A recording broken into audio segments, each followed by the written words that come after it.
陳子樂，今日我分享我嘅低碳生活。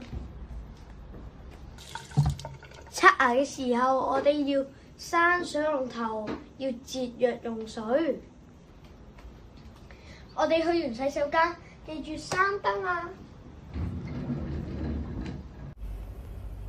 我哋要運用陽光代替燈光，所以我哋閂咗呢盞燈佢，跟住打開窗簾，等啲陽光入屋，咁就唔使開燈啦。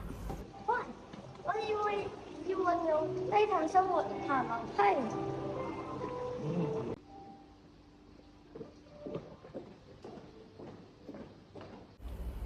我哋要運用手動工具，唔用電動工具，咁就好環保啦。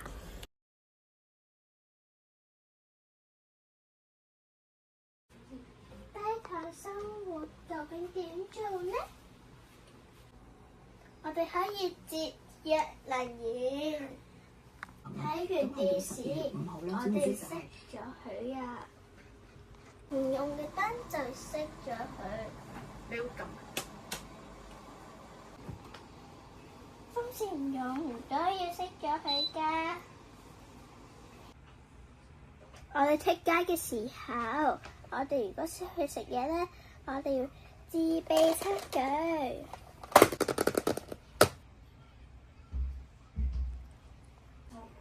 咁就可以減少廢物㗎啦。除此之外，我哋可以搭多啲大眾運輸工具，例如小巴、巴士同埋地鐵。我哋要搭少啲的士同埋私家車，咁就可以減少碳嘅排放量啦。喺日常生活中，我哋成日都會製造垃圾。如果抌晒喺垃圾桶呢，就會形成喺對田區嘅壓力，就會形成垃圾山。我哋可以將呢啲可以循環再用嘅垃圾分類回收。好多屋邨呢，呢度都有分類回收嘅，例如膠樽啦、金屬同埋紙張。我哋可以將呢啲分類咗嘅垃圾放喺回收桶。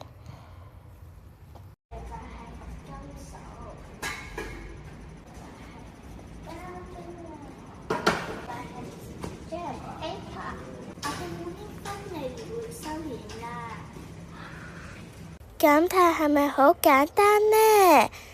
我做得到，你都做得到㗎。大家好，我係山琴班黃韻琪，我今日要講解點樣創造一個低碳生活嘅方式。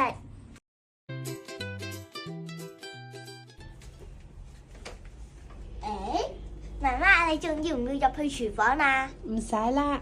咁我哋可以熄咗個燈，可以減少浪費電。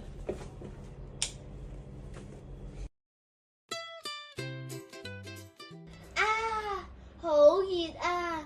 我要快啲開冷氣先。細佬，唔好開住，今日天氣唔係太熱，我哋可以開窗同埋開風扇，咁樣就好涼爽啦。我哋沖涼嘅時候可以用淋浴嚟代替浴缸，而且沖涼嘅時間控制為5至10分鐘，咁樣就唔會浪費太多嘅水資源。多謝大家收看低碳生活。我哋可以利用廢紙重複使用。當我哋唔用電腦嘅網站嗰陣時，我哋要熄咗佢。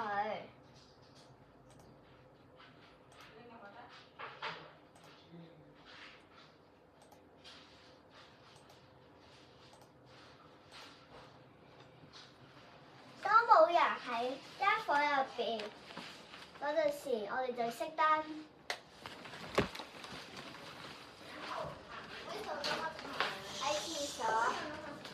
喺廁所，我哋盡量用花灑，唔好用浴缸。用完暖爐就熄咗佢。用完廁所，我哋熄燈。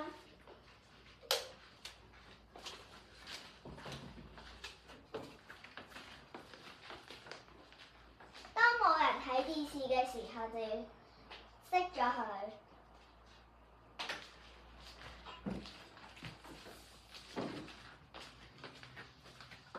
喺廚房冇人煮飯洗碗嗰陣時，就要熄咗燈。大家好，我係四徑班嘅余佩軒。今日我嚟同大家分享一個低碳小習慣，大家都會用到嘅水樽同埋一次性膠樽。佢哋嘅直觀差異對比就係自備水樽環保程度就可重複數年，減少垃圾，但一次性膠樽嘅話，使用一次就抌，堆積如山。自備水樽嘅經濟成本，一次購買長期慳錢，但係一次性膠樽每日購買長期就花費高㗎喇。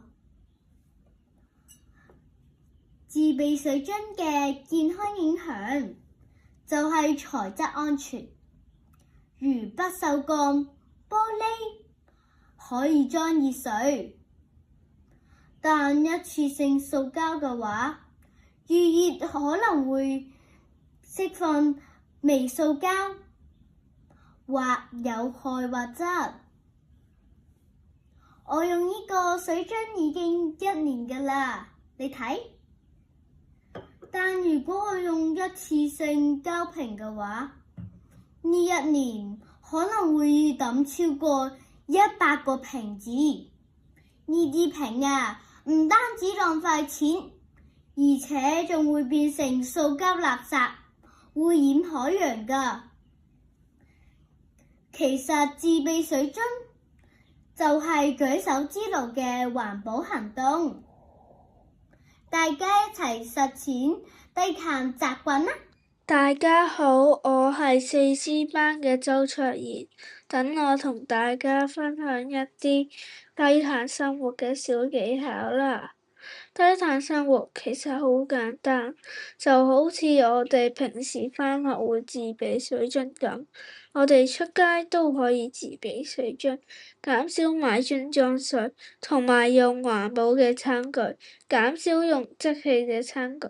除此之外，揀屋企嘅電器時候，要揀1級能源標籤嘅電器，可以喺機電工程署嘅網站知道邊款電器比較慳電。我哋都可以踩單車或者行路代替乘搭交通工具。最後，我哋可以用唔同嘅方法達成低碳生活。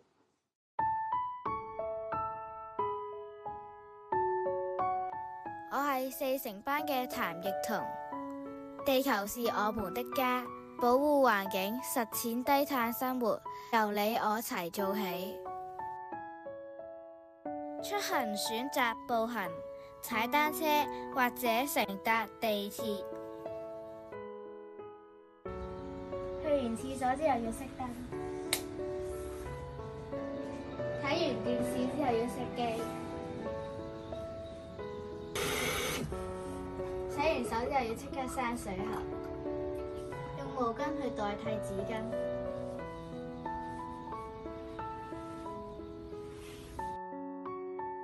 出門自備環保袋同埋水樽，進行垃圾分類。低碳生活不是一種能力，而是一種態度。